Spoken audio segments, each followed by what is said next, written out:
Olá, sejam muito bem-vindos a mais um programa Ela Investe, aqui especial Mulheres Notáveis. E hoje eu tenho um prazer imenso em receber aqui ex-consuleza da França, Alexandra Louras. Alexandra, prazer enorme te receber. É uma Seja delícia muito bem-vinda. Com você, querida. Muito obrigada por nos dar voz.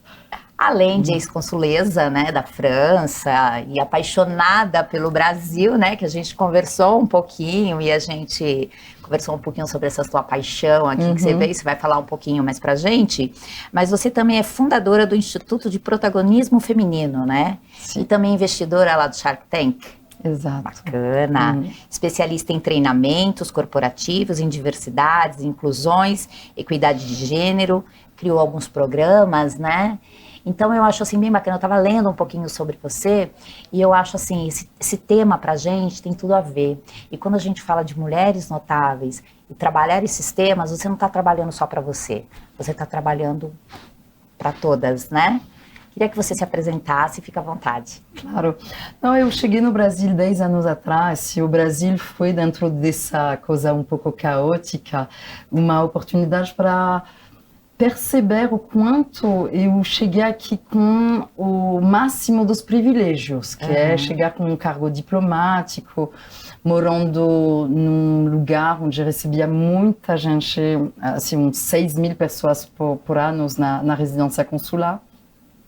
Eu comecei a perceber as micro-humilhações e micro-agressões pela qual eu passava por ser uma mulher negra. Só que, em vez de só me queixar ou só me sentir vítima daquele lugar, eu transformei esse como um lugar de fala para justamente ajudar as pessoas a refletir sobre esse racismo estrutural que eu enxergava, o quanto a dor histórica que o Brasil carrega com quase 400 anos de escravidão, né?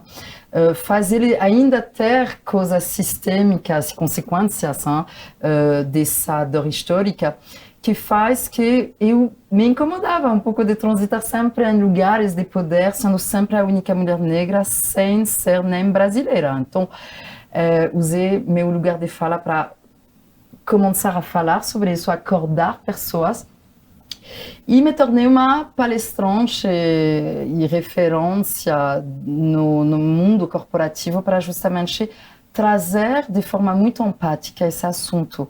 Não estamos aqui para brigar, estamos aqui para fazer negócio e também enaltecer as vantagens da representatividade no mundo dos negócios. Então, entender que se o consumidor final é de maioria analfabeto funcional, negro e mulher, se você só deixar homens brancos, heterocis, que estudaram na PUC, Mackenzie, USP, desenvolver produtos, campanhas para falar com o verdadeiro público brasileiro, tem alguma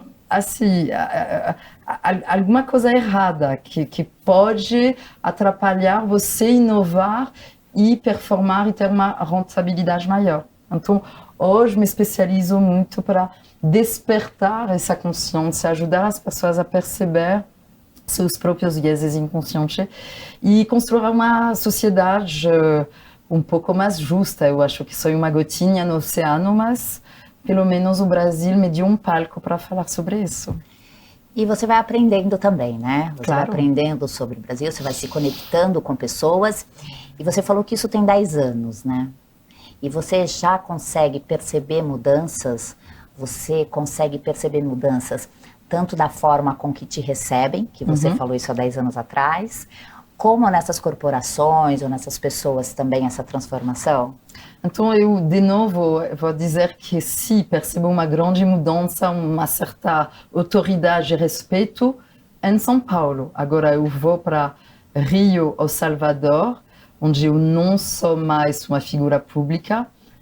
Ali eu vou passar por muitas micro-humilhações e microagressões que me irritam, mas ao ponto de pensar, gente, ainda posso passar por esses episódios para poder sentir que não resolveu e que é algo tão estrutural que nem sei se vou estar viva para enxergar essa mudança que queremos ver no mundo. Agora, o que me satisfaz é me sentir útil num país que me deu um certo protagonismo sobre empoderamento feminino, liderança feminina. Eu acompanho centenas de mulheres a subir na alta liderança de várias instituições, de vários, assim, no mundo corporativo, onde a metade de meus grupos foram promovidas gerentes, superintendentes, diretoras do Bradesco. Então, quando eu iniciei, não tinha diretoras no Bradesco. Então, eu preciso também reconhecer que eu vejo a mudança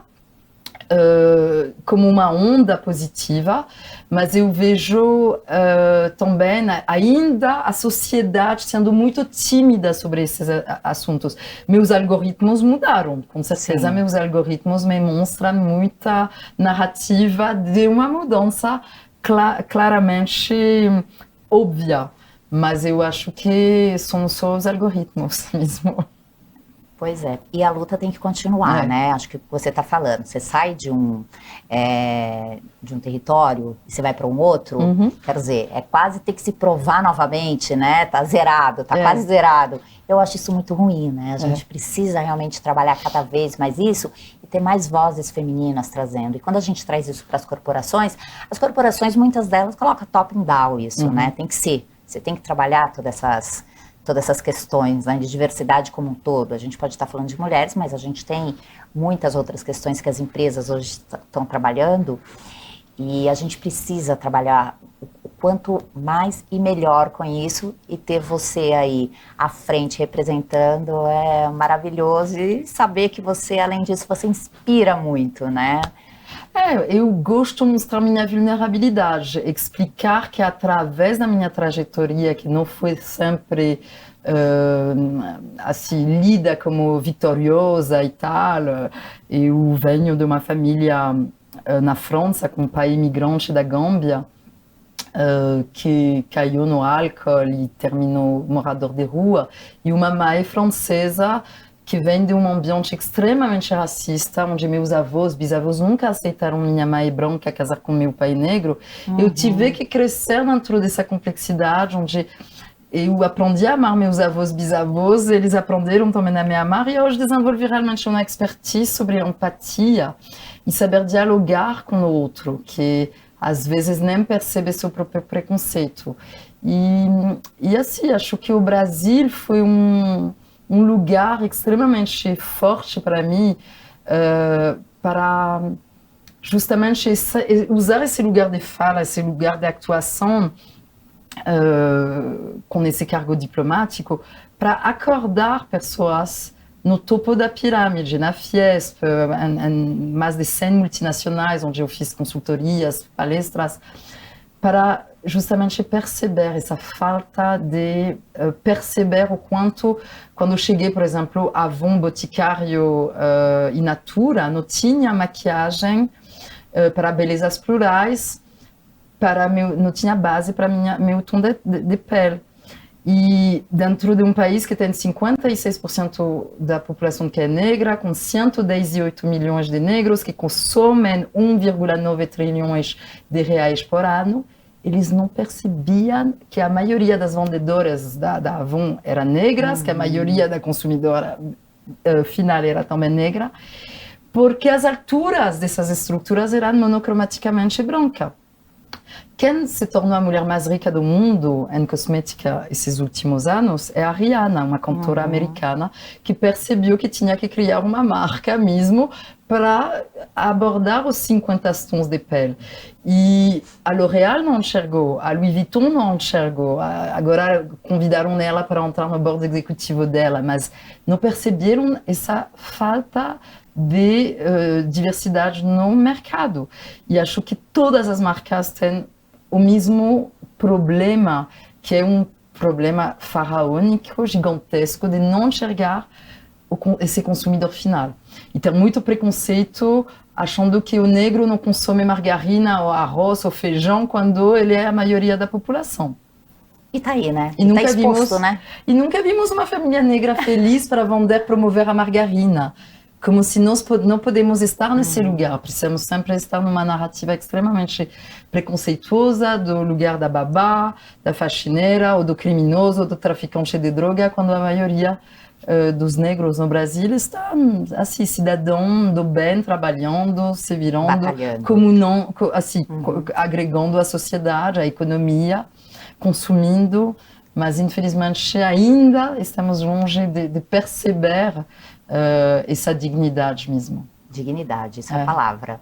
E você percebe isso, Brasil e outros países também? Porque quando você estava falando do exemplo, né, que a Rihanna colocou lá, Marca. Claro. Então, assim, é mundial, porque até mesmo, né? até mesmo eu estava no Senegal e na Gâmbia em janeiro, e eu percebi que as próprias publicidades lá têm mulheres brancas na própria África.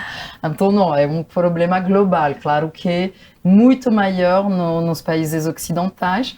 Agora, o que é interessante no Brasil é que aqui os negros são maioria. Sim, aqui no resto do mundo ocidental são sempre tratados como minorias. Aliás, no Brasil se escuta muito falar de minorias, quando a verdade não as mulheres não somos minorias, os negros não somos minorias, somos, a verdade, maiorias. E somos grupos minorizados. Mas quem é a minoria, a verdade, é o homem branco heterocis. Por exemplo, você que é investidora anjo, que adora empoderar empreendedores, no nosso inconsciente coletivo, achamos que um empreendedor é um homem branco heterocis. Só que quando olhamos as estatísticas do empreendedorismo no Brasil, a maioria dos empreendedores são mulheres e são negras. E isso, os próprios bancos nem percebem isso quando eles fazem campanhas de crédito, de investimento, assim, para poder empurrar a porta do banco para pedir um empréstimo.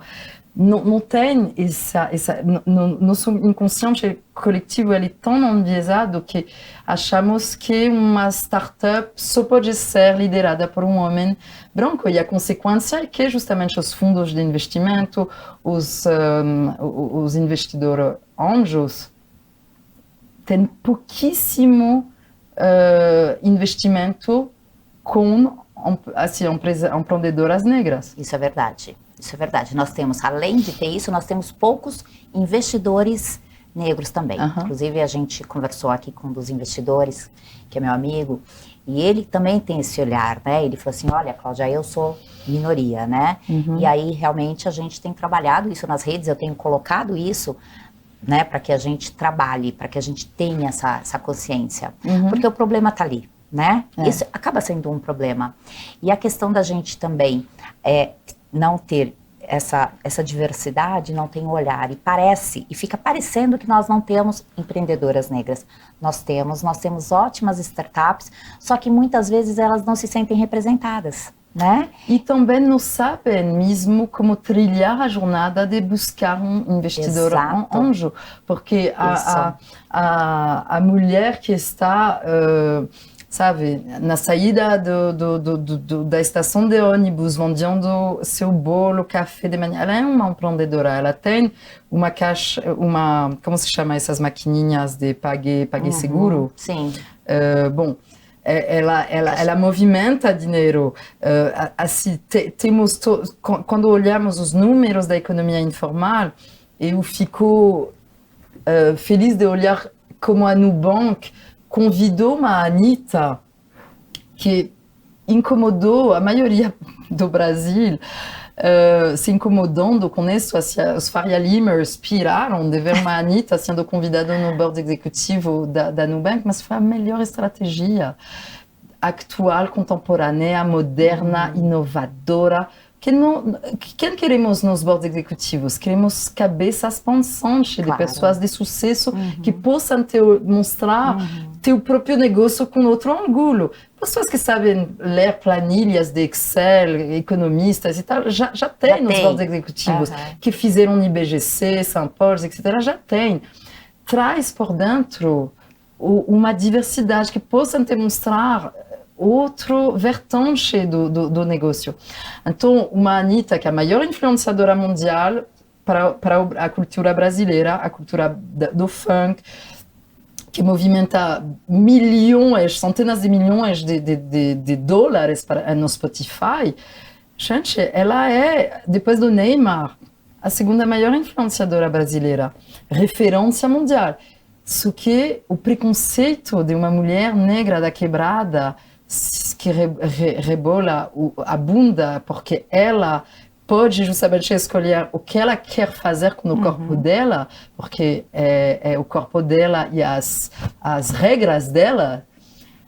Ai, não. Até nesse lado conservador, esse lado tradicional que se coloca como ça. Só que eu comprei uma casa na pandemia e eu renovei ela. Todas as pessoas, o encanador, o pintor, todos tinham uma conta da Nubank. Então, a Nubank entendeu que a Anitta, ela atinge a base da pirâmide. E toda essa base da pirâmide precisava ser bancarizada. E grandes bancos não perceberam, talvez, todo esse potencial. E que quando você entra num banco, é para a vida inteira, muitas vezes. E tem mais uma... Então, é perda de negócio, de muito negócio. Concordo. E tem mais uma questão bem relevante aí, falando de Anitta, que tem a trajetória dela como empreendedora, claro, né? O quanto realmente ela sonhou, almejou, né? Chegou lá e fez acontecer, não é isso? Então eu acho que tem com muita expertise, com muita sabedoria, com muita estrutura e planejamento, e não é só o que pode de repente incomodar certas pessoas. E é isso, às vezes quando olhamos pelo hip hop, que assim, nos anos 80, era música underground, era percebido como, assim, mesmo underground, vamos dizer, contra a cultura.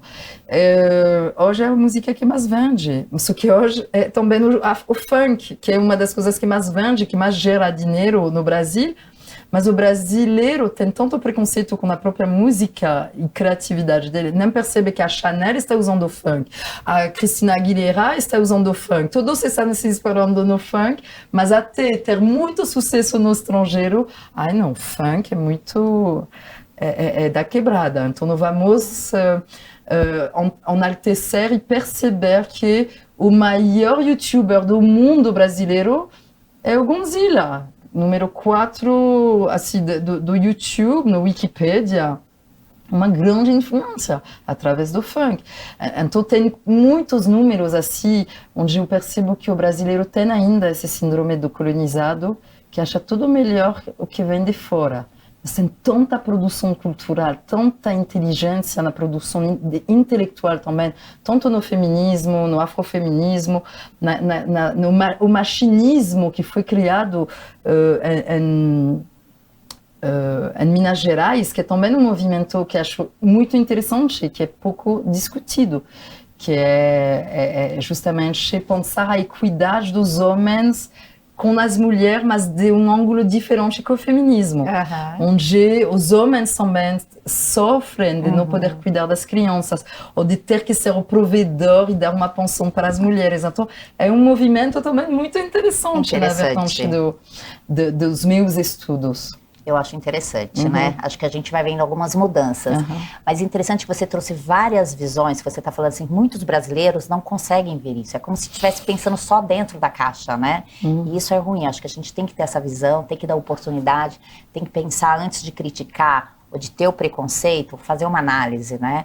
E a gente sempre fala aqui que o brasileiro também, às vezes, só lê a legenda, né? Não acompanha todo o texto. Então fica com aquela marca, com aquela imagem de ser ruim, de ser da quebrada, de ser de uma comunidade, e não entende a trajetória da pessoa, não entende, né, o sucesso, ou enfim, o que pode ser aprendido, claro. Que consegue aprender com tudo isso, né, Alexandra? E quando você olha o Carnaval, que é a maior produção mundial em termos de criatividade e de inovação, assim, se tivéssemos, quando olhamos a organização, a liderança organizacional do Carnaval, que é produzido justamente por pessoas que muitos chamam de analfabetos funcionais, de carentes e tal.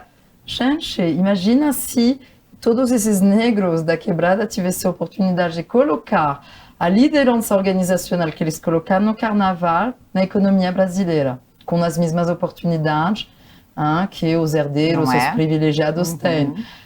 O Brasil estaria voando, seria uma das primeiras potências mundiais. Hoje é a 13ª. Mas já foi 7ª. E eu acho que o Brasil tem um potencial de estar nos primeiros. Só que o preconceito e o fato de ter só a voz do Faria Limers predominando a pauta política, a pauta econômica do Brasil, atrapalha o desenvolvimento do Brasil. Ele não enxerga seus talentos. E os talentos, para mim, estão muito mais na quebrada, que está conseguindo se virar e sobreviver com um salário mínimo, que é um absurdo, esse salário mínimo, olhando para os países do G20, a média dos países do G20 é R$9.000 por mês. É um absurdo ver que o Brasil ainda está com um salário mínimo que é, para mim, taxado de ser uma escravidão moderna romantizada, porque é impossível se virar dessa forma. Agora, a mulher negra, faxineira ou babá que ganha um salário mínimo, que tem que criar 3 filhos sozinha na favela, ela é uma mega gestora, ela é uma maga. Porque eu não estaria incapaz. Você estaria capaz de se virar com um salário mínimo? Pensa, né? Além dela cuidar de uma outra família, ela tem a família dela para cuidar também, né? Então, e se virar mesmo, e se virar tão pouco. E se virar. A mulher então, ela é uma mega gestora, porque ninguém morre de fome a seu redor e ela consegue ter essa forma criativa de uma sobrevivência que eu acho muito injusta. Acho o Brasil muito violento nessa parte sutil de aceitar que a situação esteja assim. É um país tão rico como o Brasil. Ô, Alexandra, muitos brasileiros não se dizem preconceituosos. E o preconceito aqui a gente enxerga em todos os lados, né? Como que você acha, a tua visão, para a gente diminuir essa desigualdade, né? Primeiro, ter a coragem de estudar sobre esse assunto, ter uma escuta ativa. Como quando você vai aprender a falar inglês. Você vai investir tempo, dinheiro, foco, prática, disciplina e repetir tudo isso durante anos.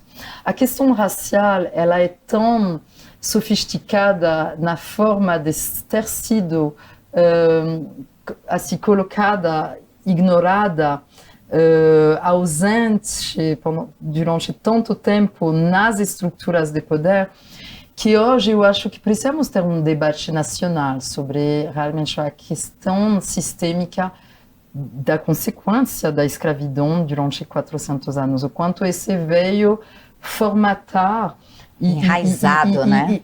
Formatar o backbone, como se chama, a coluna vertebral da cultura brasileira. E não é só a princesa Isabel chegando, assinando a Lei Áurea, que já resolveu tudo, não.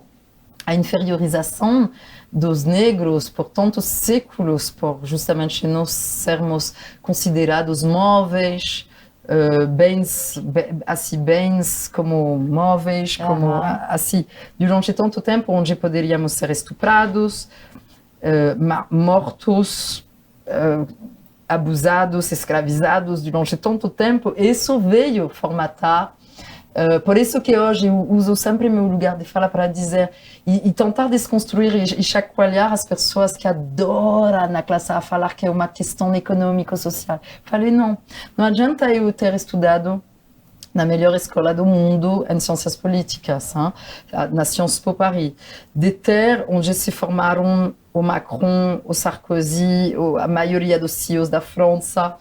Não adianta eu falar 5 idiomas, ter morado em 8 países, ter viajado em mais de 50 países, ser uma mulher negra da classe A, com investimento, ser investidora anjo do Shark Tank, de ser empresária, de facturar assim, números com 7 dígitos. Continuou assim, com o racismo transitando por meu corpo. Então, as pessoas acham que é sempre uma coisa econômico-social, só que não é. É realmente algo muito estrutural. E assim, posso ir a se transitar em muitos espaços que também se acham muito inclusivos, como Mulheres do Brasil, por exemplo, e onde eu vou sofrer para caramba preconceito de muitas madames brancas que assim, não me acham legítima para frequentar aquele grupo. E isso, Como assim? a maioria das pessoas não vão perceber isso, não vão passar por essas micro-humilhações e microagressões. Eu não vou entrar nesse assunto porque, assim, não quero expor de uma certa forma uma organização que está tentando empoderar mulheres. Claro. Eu sei que eles estão tentando Claro. melhorar, mas as piores humilhações foram mesmo nas mulheres do Brasil que eu presenciei.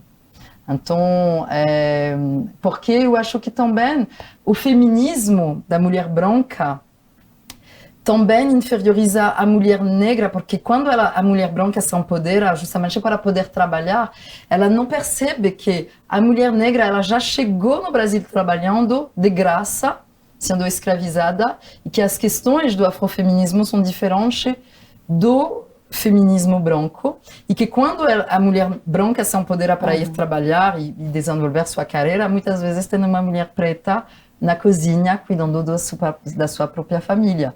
E talvez ela não tenha a generosidade de também empoderar essa mulher, de pagar a universidade dos filhos dessa mulher. Então, eu acho, às vezes, uma conversa transversal que precisa ser abordada com essa interseccionalidade, de perceber o quanto não podemos ser a perfeitinha, né? Essa mulher maravilha. Mas eu acho que temos que enxergar que quando estamos falando de mulheres do Brasil, está chocante ver um panorama monocromaticamente branco e ter umas 10 mulheres negras dentro de uma organização com milhares de mulheres brancas.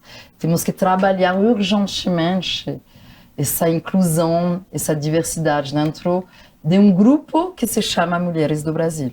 Sim, para ter representatividade. Mas não só para ter a consciência de que você quer trabalhar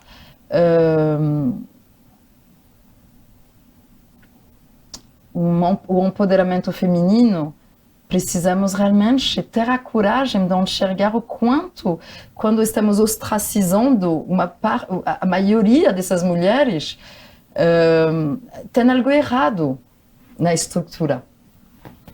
E estamos reproduzindo a dominação e a opressão do patriarcado e do machismo, da qual somos vítimas e da qual nos tornamos também opressoras e reproduzindo isso. De novo, a gente está falando daquele tema, né? É importante enxergar o que tá aí, né? Você não precisa de muito. E uma outra coisa que você falou que é bacana é o seguinte: como que a gente quebra isso? Ou como que a gente melhora isso?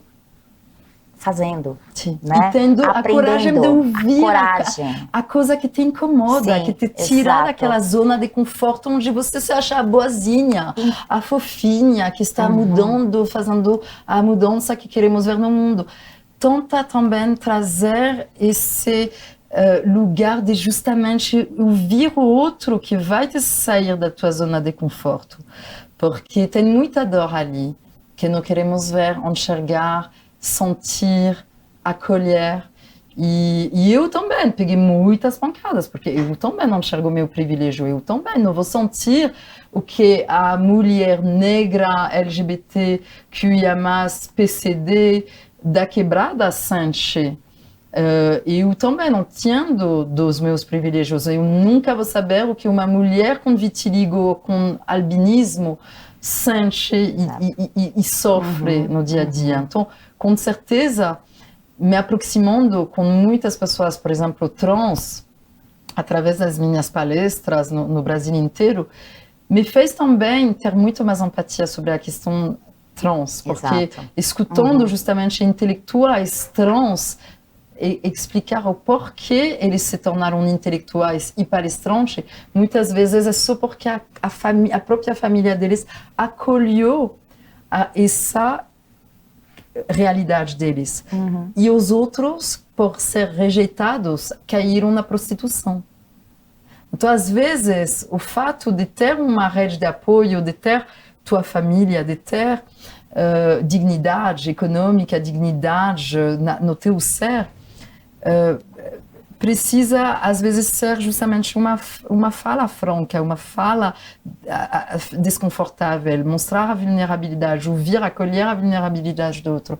Então, eu acho que o Brasil ainda está numa superficialidade onde ele tem interesse em uma inteligência emocional assim, que mexeu muito comigo, a inteligência emocional, porque quando eu consigo tocar o coração do brasileiro e que ele consegue perceber seus vieses inconscientes, sua talvez falta de empatia ou também tamanho para poder crescer sobre tal assunto, ele está muito mais aberto a se tornar aliado, a trazer a mudança que queremos ver no mundo que no meu próprio país.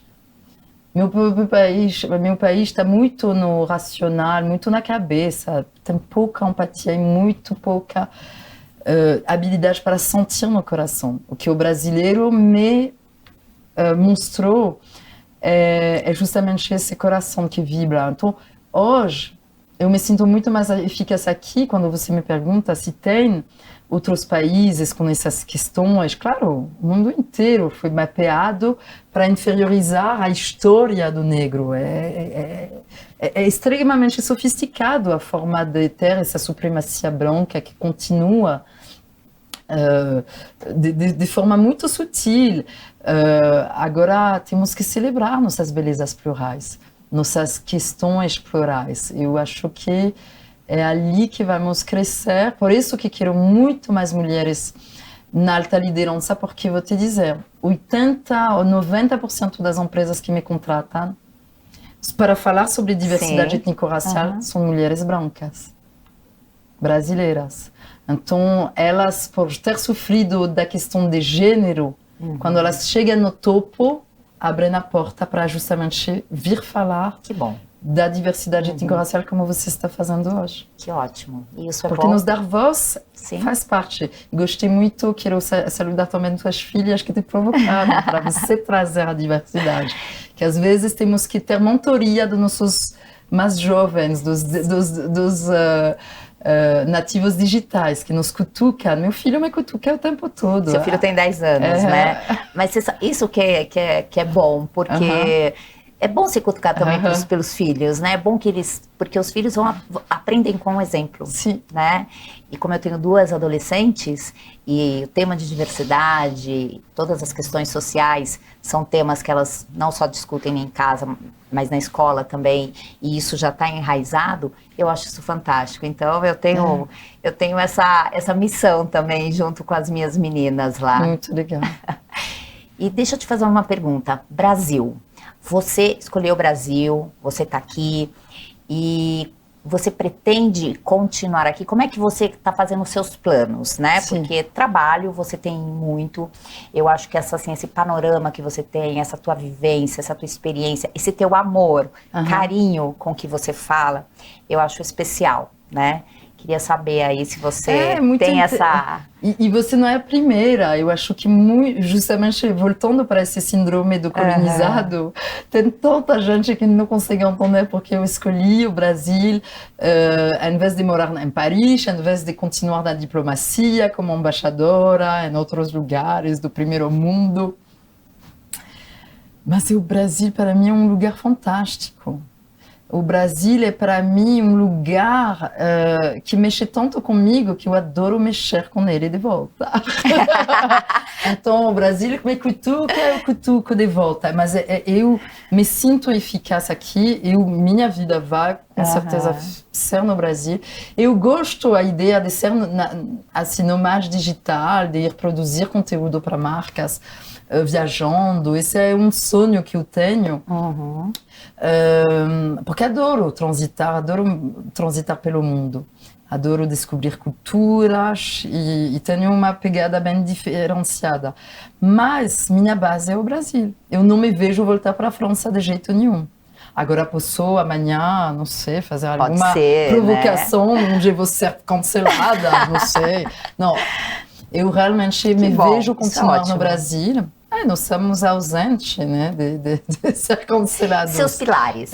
E seus pilares? Então, meus pilares, valores, você quer dizer? Sua família, né, o seu trabalho. Tá. Então, assim, para mim o bem-estar é essencial. Eu acho muito importante trabalhar. O apoio do marido? Não, meu marido não apoia, ele faz a parte dele. Ótimo. Agora, eu acho que dentro dessas questões, eu amo muito o fato dele ter deixado a carreira diplomática para eu poder protagonizar a família, de forma econômica, de forma a eu poder desenvolver minha carreira. Eu acho que isso é o melhor presente de Deus, de ter podido me empoderar economicamente, porque acho que hoje o maior empoderamento feminino, o que eu gosto de transferir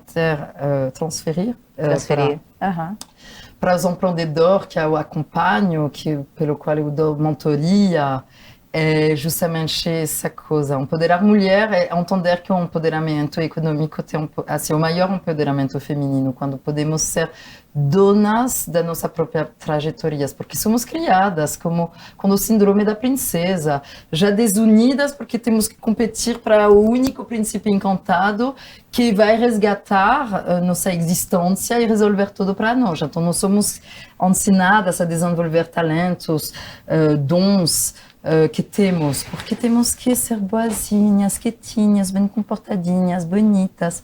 E acho que isso precisamos dar uma bomba dentro dessa narrativa infantil que desempodera as meninas desde o início. Desconstruir, né? Isso, não, né? dar uma bomba mesmo. Adoro. Só minhas amigas me chamam de terrorista do bem, né? Às vezes tem que dar uma explosão ali do síndrome da princesa, porque realmente é enaltecer a aristocracia, enaltecer essa desunião entre mulheres, porque somos rivais e competimos, e já para entender sobre sororidade, precisamos primeiro entender sobre essa desunião entre nós. E acho que para justamente entender que tem muitas coisas assim lindas de grupos como Mulheres do Brasil, é justamente essa união. Acho que unidas vamos mais longe. Também acho. E você tem uma equipe que trabalha com você? Como que você faz hoje? Como que você trabalha né, para você conseguir atender aí o corporativo, atender a tua demanda também? Então eu tenho vários freelances que trabalham comigo, porque eu gosto poder estar livre de amanhã poder viajar e de ir embora para ir para lá. Então eu tento, na minha forma de liderança, ter uma coisa muito horizontal. Uma liderança horizontal onde vou ter vários pesquisadores de conteúdos, vou ter graphic designer, vou ter minha agente, mas assim, cada com sua própria independência de poder também revelar sua melhor versão com outros negócios. Então, eu gosto de trabalhar com pessoas dessa forma, porque eu já apanhei muito, já quebrei 6 empresas, para hoje todo mundo dizer que tudo que você toca se transforma em ouro. O que hoje entender a chave do jogo, mas justamente eu não quero mais estar com sociedade, com sócios que podem trabalhar o desenvolvimento do meu projeto, porque se separou, porque pegou um câncer, porque aconteceu alguma coisa de transtorno na vida dessa pessoa, e porque criar uma sociedade com alguém é como um casamento. Então hoje, por ter errado várias vezes, e convido vocês a errar muito, porque todos os erros no empreendedorismo para mim são lições de vida, são aprendizado, e às vezes você vai repetir aquele erro e vai fazer às vezes outros, mas tem que ter a coragem de errar e de entender que através desses erros você está crescendo. Hoje eu tenho entendido a chave do jogo, então eu vou mentorando certas pessoas para entender quanto você precisa investir em relações públicas, quanto é importante ter uma assessoria de imprensa, quanto é importante você contratar um fotógrafo profissional para fazer foto de impacto impacto, como você gostou da minha foto de WhatsApp e falou, gente, que linda foto. Sim, claro, é uma foto linda, tem 10 pessoas atrás produzindo essa foto. Não é só eu fazendo um selfie, tem aquela pessoa com a luz, tem aquela pessoa, o fotógrafo profissional, o estilista, o maquiador, o cabeleireiro. Então, uma equipe. Para ter um resultado de impacto, tem às vezes uma narrativa sutil atrás, muito bem planejada, muito bem orquestrada. E hoje o que eu gosto de revelar para as mulheres que eu dou mentoria é justamente aquele expertise que eu desenvolvi, que é ter estudado a elite desde meus 14 anos, tá? Eu caí numa escola de freiras, num internado de freiras, onde eu convivi com muitas meninas da elite, e aprendi os códigos, e comecei a perceber que eu não vinha daquele lugar, eu vinha de um lugar onde eu voltava aos finais de semana, num lugar extremamente da escassez, nos bastidores da loja da minha mãe.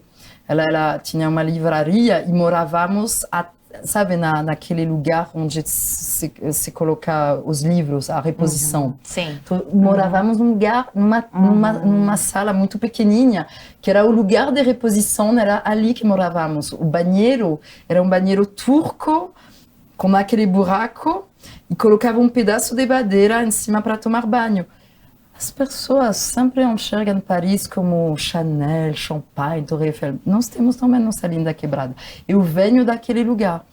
E hoje transitei nessa elite, aprendendo todos os códigos, mas querendo também revelar de forma diferente que uma Ernst Young, ou uma KPMG, uma ONU Mulher vai trabalhar muito a questão da teoria da questão do gênero. Eu trabalho a prática. Eu vou te mostrando como a vestimenta, a neurociência é 80% da conversa. O quanto o fato de você saber argumentar melhor, saber lidar com mansplaining, maninterrupting, gaslighting, todos esses conceitos da antropologia e da sociologia, te empodera. Porque às vezes você vai passar por essas micro-humilhações e nem sabe que isso é algo cultural. Não tem muito a ver com você, um homem te interromper numa reunião.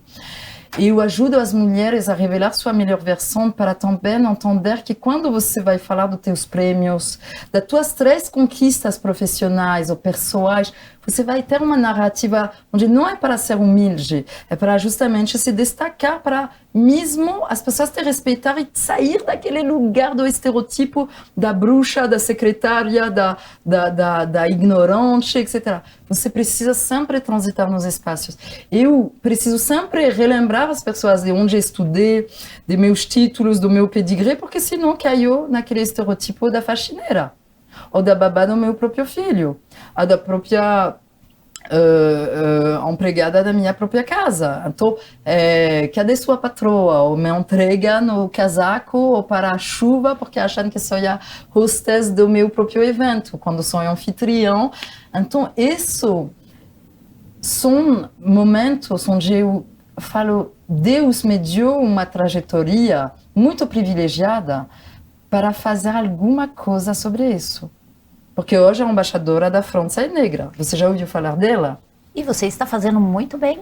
E você está fazendo muito bem esse papel. Não, e é isso. Às vezes temos um lugar de atuação que não estamos usando para fazer. Eu acho que tem, assim, passou para São Paulo centenas de consulesas negras. De países africanos e tal. Nunca tiveram a coragem de tocar esse assunto.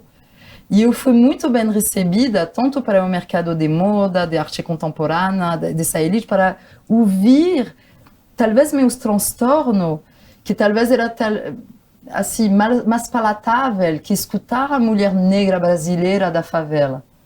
Mas ela também tem muita coisa para contar. Mas isso também veio de você. Para você entrevistar. Sim, ótimo.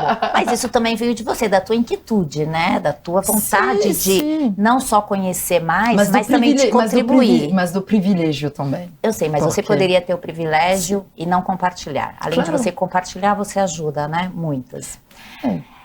Me fala uma coisa, quando a gente está falando de mulheres notáveis, e a gente precisa realmente crescer, a gente precisa dar voz para as mulheres, a gente precisa realmente, exatamente o que você falou, as mulheres, elas precisam ressaltar o que elas têm, se colocar no lugar realmente delas, né, que é delas. E quando a gente está falando de forma geral, mulher, e você é uma mulher notável. No Brasil ou em outros países, quais são as suas referências de mulheres notáveis? Tá. Então, a Oprah Winfrey, a Michelle Obama, a Christine Lagarde,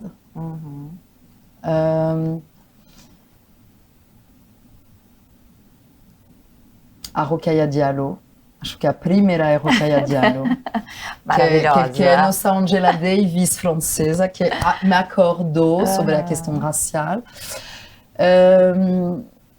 E depois acho que tenho a Jasmine Boussem, que não são conhecidas, mas que são a Caroline Borghetto, a Adélaïde Chambriard, que são mulheres que minhas melhores amigas, que não sei aonde estaria na vida se não tivesse encontrado essas mulheres notáveis, que são incríveis e que me ajudaram a revelar minha melhor versão, porque a amizade para mim é também ter essa rede de apoio que vai ter a coragem de te criticar e de te mostrar teu próprio espelho, às vezes quando você está cheia de procrastinação, cheia de mimimi, cheia de bloqueios, onde essas mulheres vão te ajudar justamente a ultrapassar seus medos, ultrapassar suas verdades, assim, ou suas crenças limitantes. Né? É verdade. E você também tem livros, né? Não Sim. trouxemos aqui, mas quem quiser também, né? Sim. Te encontrar, como que a gente te... Adoraria assim, convidar as pessoas a se fazer meu curso gratuito de cultura antirracista, que está na plataforma da escola.